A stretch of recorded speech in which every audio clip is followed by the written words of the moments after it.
Pessoal, veja só, hoje vamos bater um papo, né, com uma advogada especialista em direito do trabalho e previdenciário. Vamos falar um pouco sobre ética profissional e relações entre pessoais. A doutora Rosimeire, né, gostaria de cumprimentar e já agradecer pelo convite da senhora ter aceitado, bater um papo conosco. Todos os agentes comunitários de saúde e agentes de endemias estão passando por uma formação técnica, né, os ACS e ACE que estão atuando. Essa formação técnica teve iniciativa do Ministério da Saúde, juntamente com o CONASEMES. O CONASEMES é o Conselho Nacional de Secretarias Municipais de Saúde, e elas tiveram iniciativa de formar tecnicamente todos os agentes comunitários de saúde e agentes de endemias do país em cumprimento a uma lei federal. Uma lei federal, deixa eu olhar aqui, doutora, para não fugir da memória, a lei federal 13.595, né, que amplia as atribuições dos agentes comunitários de saúde e de endemias. E tenho também, doutora, um parecer técnico do Conselho Nacional de Educação pela essência e importância e relevância do trabalho que nós, agente comunitário de saúde e agente de endemias, realizamos em todo o território nacional, né? Um trabalho muito bonito iniciado com o PACS, em essência e da importância do nosso trabalho, tem um parecer, como eu disse, do Conselho Nacional de Educação, pedindo que o Ministério da Saúde cumpra a lei federal, né, que ampliou nossas atribuições e também altera o grau de formação dos agentes comunitários de saúde. Como, por exemplo, eu, quando entrei aqui em Teotônio Vilela, como agente comunitário de saúde, o meu concurso foi de 2005. Né? Na época, exigia, como grau de formação, o nível elementar. E hoje, para ser agente comunitário de saúde, por conta da importância do trabalho, da essência na comunidade, o parecer recomenda grau de formação técnica. Em virtude a isso, o Ministério e a CONASEMES estão cumprindo a lei federal que ampliou as nossas atribuições. Tá certo, doutora? Foi só um resumozinho para a senhora ter noção de como é o curso que a gente está fazendo. E ética profissional e relações interpessoais é uma das disciplinas que está na ementa de nosso curso técnico. Então, doutora, eu gostaria de agradecer, como eu tinha dito, e dizer mais uma vez que é uma honra ter a senhora aqui conosco.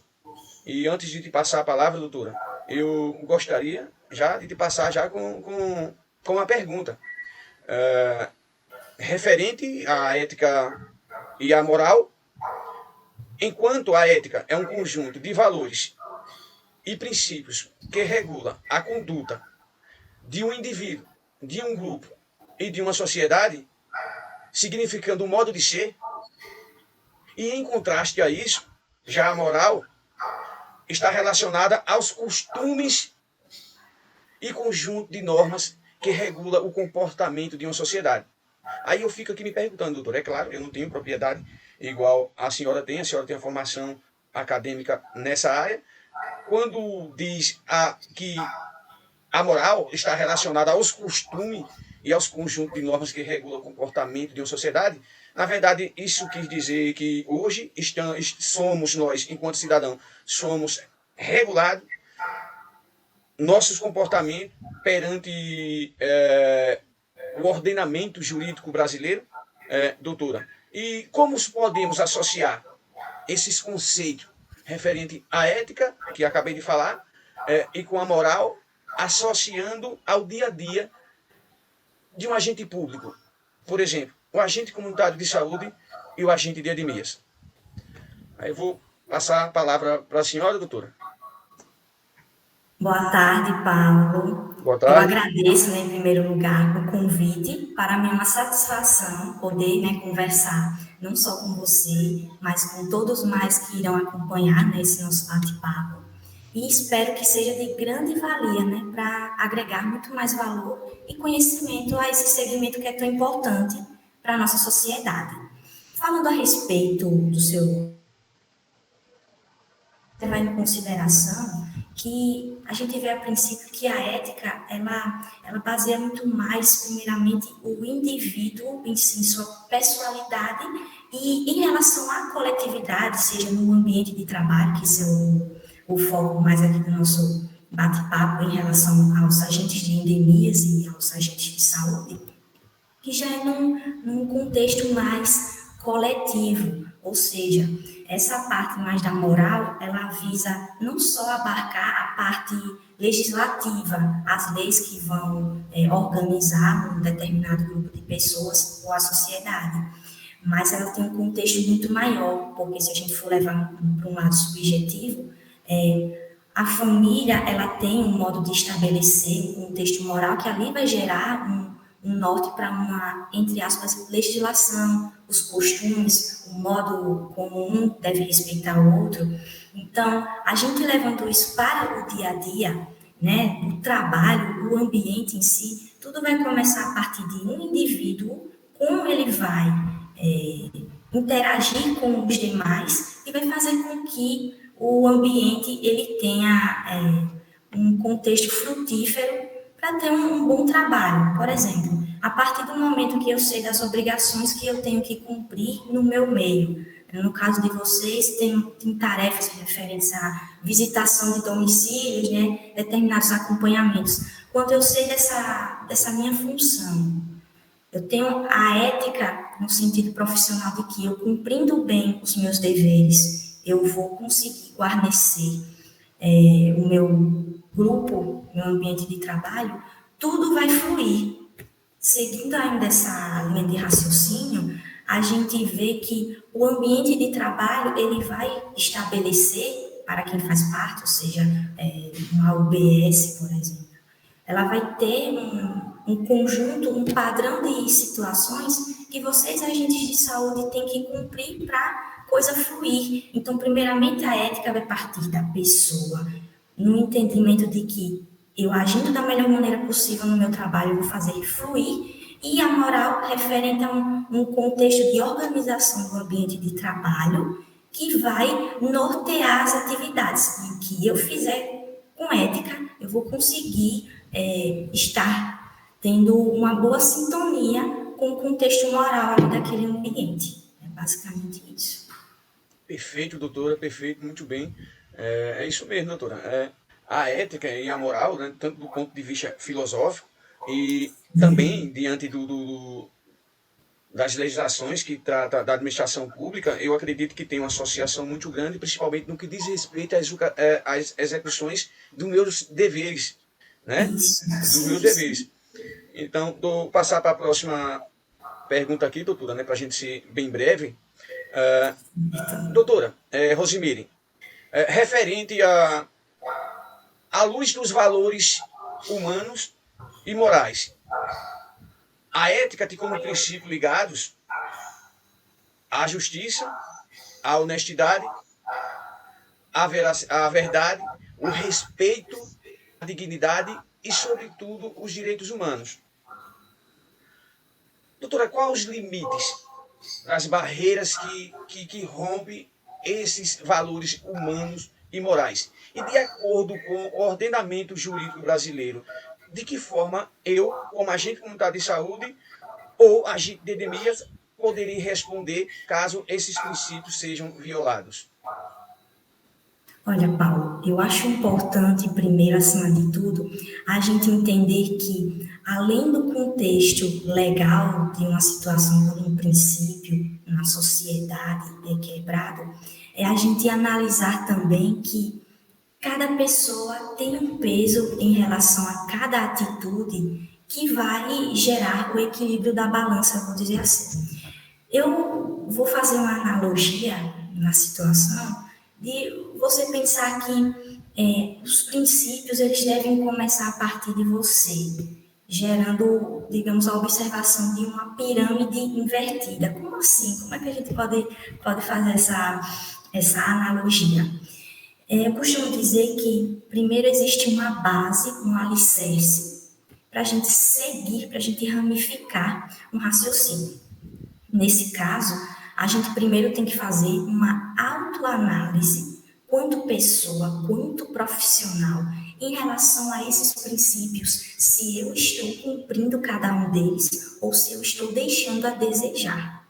Nesse caso, eu estou fazendo isso? Ok, maravilha. E se não, isso vai repercutir nas demais vertentes. Subindo mais um pouco, a gente tem que analisar primeiro a si, depois como é que está o seu ambiente familiar, como é que estão as pessoas ao seu entorno. Elas também estão fazendo girar essa roda dos bons princípios, das coisas basilares que são importantes?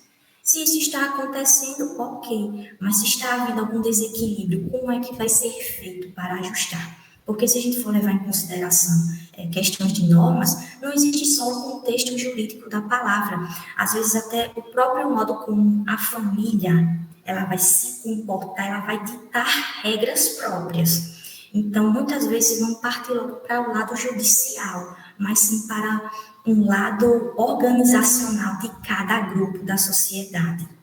Então, fazendo essa escalada, a partir do momento que você faz essa análise na família, como vai ser isso no ambiente de trabalho? Agregando a exemplificação do profissional de agente de endemias, agente de saúde. Eu estou cumprindo com esses princípios basilares dentro do meu trabalho, do exercício das minhas atribuições, que vai fazer fluir o serviço para todos. Porque se eu não estou, isso vai desencadear um efeito dominó e eu vou atrapalhar também o andamento dos serviços dos meus demais colegas e do setor em si. A partir daí, eu tenho que ver também o lado externo da coisa, porque eu não vou lidar, eu me fazendo de exemplo como um agente de endemias, eu não vou lidar só com os meus colegas que trabalham ali no ambiente da UBS, por exemplo. Eu vou lidar com outras pessoas no contexto de visitar, né, as pessoas. E aquilo dali eu também vou fazer uma análise se está havendo alguma quebra de alguma situação, alguma violência está acontecendo em relação a esses princípios, que eu possa então acionar uma pessoa responsável para agir. Isso falando no contexto legal. Voltando um pouquinho para o trabalho, ver que se há ali naquele ambiente de trabalho normas, um regramento específico que vocês, como profissionais, têm que cumprir, e se eu, sabendo disso, eu estou agindo dentro daquele regramento ou não. Porque se houver algum modo de punição, então assim, se a gente não aprender pelo amor, a gente aprende pela dor, né? Então, com isso eu quero dizer o quê? Que com essa escalada, eu começando essa autoanálise, se esses princípios estão sendo quebrados a partir de mim, isso vai escalonar um efeito para todos os outros setores. Então, dependendo se for normas próprias criadas entre pessoas ali num grupo, ou normas que estão dentro de já uma previsão legal, seja no trabalho ou seja fora dele, você só vai consultar a partir do momento que for necessário, entendeu? É mais voltado para essa parte. Primeiro, a questão subjetiva, para você procurar em si a parte legal que é existente para a sociedade. Perfeito, doutora. Doutora, durante a sua experiência de vida e também, sobretudo, como profissional no ramo do direito e como defensor do direito do trabalhador e previdenciário e também como usuária do SUS, a senhora tem percebido muito que esses princípios no seu dia a dia vem sendo violado de forma significativa? Infelizmente, sim, Paulo. E é interessante dizer que a legislação em si, aquilo que a gente vê no papel, integralmente na nossa prática, na nossa vivência, não é plenamente praticada. O caso concreto em si é que vai dizer muita coisa e que às vezes a gente pensa que vai se valer, né, dessas normas, dessas regras, mas não acontece. É aquela situação assim de você ver que no papel, na teoria, tudo flui muito bem, mas quando você vai chegar no dia a dia, você vai lidar com várias situações que vão ver que aquilo é mais difícil do que parece, né? Levando isso assim para o lado, digamos, da minha área, né?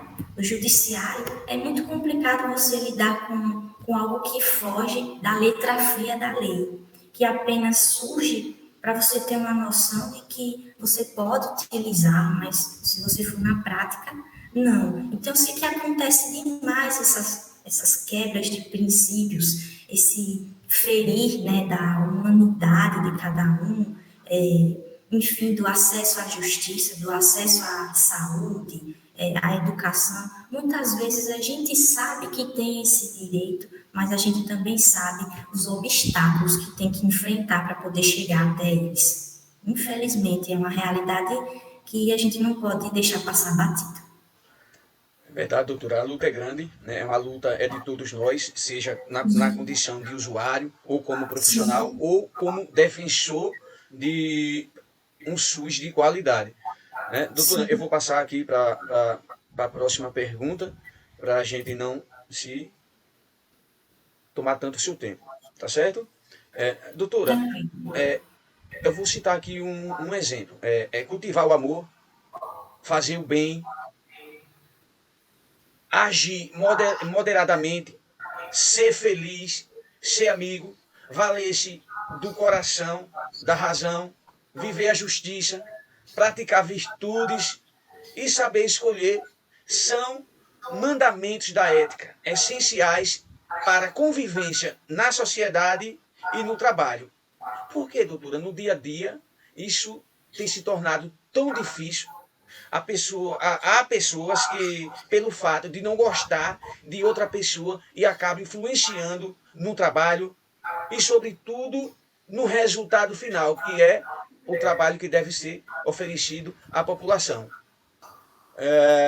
Doutora, a senhora poderia comentar, doutora, sobre isso, por favor? Sim, sim, claro, Paulo. Infelizmente, é aquela situação onde a pessoa ela não sabe, ou pelo menos deveria saber, que é necessário fazer um exame de consciência, uma autoanálise, e levar em consideração que para onde eu for, eu vou levar a minha essência. Então, se eu não carrego comigo o básico, eu não vou conseguir ter uma boa relação com pessoas, consequentemente, isso vai influenciar negativamente no bom andamento do trabalho. Então, daí a grande importância de você fazer uma autoanálise e você entender que estar com pessoas não é algo simples, não é algo fácil, mas você precisa entender também que é a partir daquele convívio com pessoas que você vai ter um olhar mais aberto de como as coisas vão funcionar. Porque quando eu tenho um senso mais consciente de que eu tenho que cumprir com minhas obrigações, sim, mas eu também tenho que ter empatia com pessoas, eu também tenho que buscar ser uma pessoa zelosa com aqueles que estão ali no meu entorno, por exemplo, no meu ambiente de trabalho, isso vai ter uma boa repercussão. Do contrário, causa só efeitos catastróficos. Porque se você não se relacionar bem, por exemplo, consigo mesmo, com seus familiares, com seus companheiros de trabalho e com as pessoas que vão usufruir do trabalho que você tem a oferecer, infelizmente, todos são prejudicados.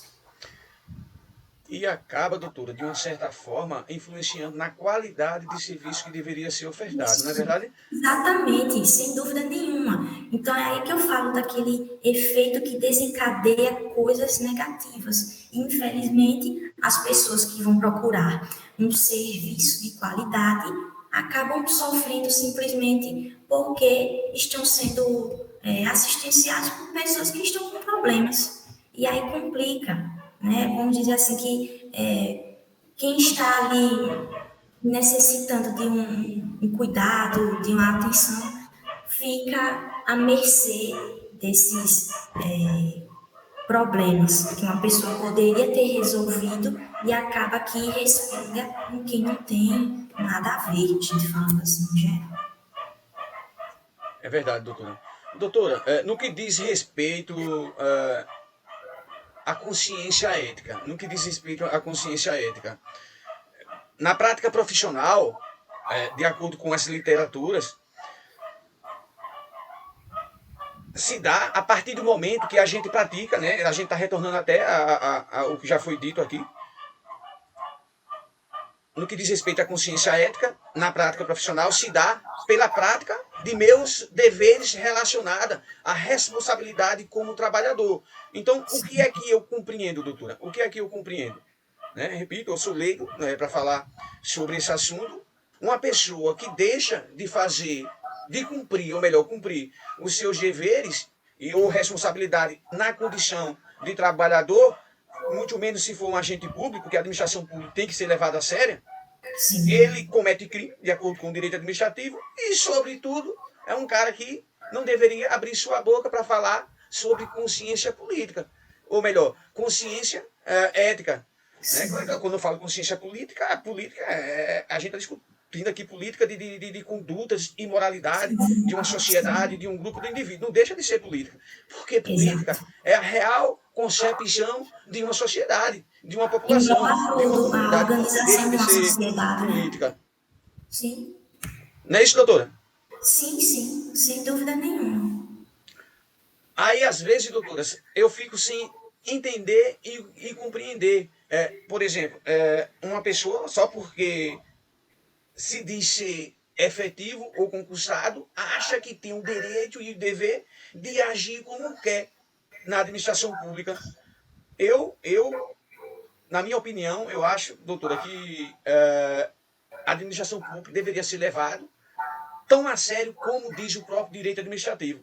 Na prática, eu vejo que vai muito de encontro ao que diz a legislação. É lamentável, a gente paga muito caro para que todo esse trabalho venha ou possa acontecer, e Sim. por questões de ideologia e políticas partidárias, algumas pessoas acabam relaxando e favorecendo para que outros façam o que quer. Tá com a palavra, doutora. Infelizmente, isso acontece muito porque há pessoas que não sabem separar as suas ideologias, a sua personalidade no que vai conversar, no que vai abordar, né, para o que realmente interessa, que é cumprir atribuições, entender a importância e a relevância do seu cargo, da sua função, que não gira em torno de uma pessoa, certo? Não é a pessoa que faz o cargo, é o cargo em si que você tem que cumprir da melhor maneira possível. Que a partir do momento que você está preenchendo tal cargo, você tem que entender que você vai seguir regramentos. Aí a gente vê a importância e a sincronia da moralidade e da ética. Quando você não tem a ética forte e bem trabalhada, você não vai entender que a moralidade dentro de um contexto, de um cargo, de uma função, de um ambiente de trabalho, deve ser levado a sério, à risca. Muitas vezes não vale a pena, nem é sábio você partir de ideologias próprias para preencher um cargo. Você tem que entender a importância de onde você está, fazer o que deve ser feito e, a partir do momento que você vê a oportunidade de se posicionar, você se posiciona. Então, entender que cada parte tem a sua função e importância é crucial. Quando isso falha, infelizmente, há um desequilíbrio. Muito bem, doutora, perfeito. Doutora, estamos já terminando, viu, doutora? Certo. A crise da ética, doutora, a crise da ética, ela pode ser analisada pela oportunidade de reflexão, mudanças, visando a superação de mudanças positivas. A senhora poderia associar, relacionando a crise da ética com o nosso trabalho como agente comunitário de saúde, o agente comunitário de Edemias, doutora? Sim, eu vejo essa temática aplicada aos profissionais dessa vertente, né, de agente de saúde e endemias, como algo positivo, porque aí a gente vai entrando naquele contexto que norteou tanto essa nossa conversa aqui, da autoanálise, do senso de ética. Quando você consegue rever conceitos, você consegue entender o contexto de necessidade de como você tem que trabalhar, não só perante ali o seu ambiente laboral, mas também fora dele, as coisas mudam. Então, a mentalidade de cada pessoa perante os ambientes sociais e perante a sociedade como um todo, falando de pessoas, é muito importante.